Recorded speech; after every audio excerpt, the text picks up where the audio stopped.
नमस्कार मित्रांनो, ही जी तुरीची बारीक चूर आहे ना, ही 4-5 तास पाण्यात भिजू घातली होती. आता हे सर्व मिक्सरमध्ये बारीक करून घेऊया. त्यामध्ये 4-5 मिरच्या आणि 3-4 लसूणच्या कापड्या घालून ते बारीक करूया. आता हे बारीक केलेले जे आहे मिक्सचर, त्यामध्ये टाकूया कोथिंबीर आणि त्यानंतर त्यामध्ये कांदे बारीक करून टाकून द्यायचे. त्यानंतर त्याच्यामध्ये चवीनुसार आपल्याला मीठ टाकायचं आहे. मग नंतर आता त्याला एका पातेल्यामध्ये पाणी घेतलेलं आहे, ते पाणी गरम होऊ देऊ. गरम झाल्यानंतर ना त्याच्यामध्ये असे जाळीदार एक गाळणी ठेवायची आहे आणि त्यामध्ये हे फुनके असे ठेवून द्यायचे.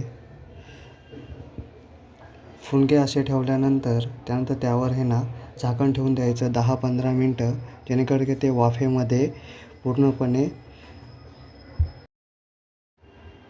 पूर्णपणे असे शिजून जातील. मग त्यानंतर आपल्याला ते काढून घ्यायचे आहेत आणि मग नंतर कढईमध्ये थोडं 2-3 पळी तेल टाकायचं आहे. तेल टाकून ते सर्व मिक्स करून घ्यायचं. आता हे कढईमध्ये ते आपण सर्व फ्राय करून घेणार आहोत. फ्राय पूर्ण चांगल्या प्रकारे करायचं आहे.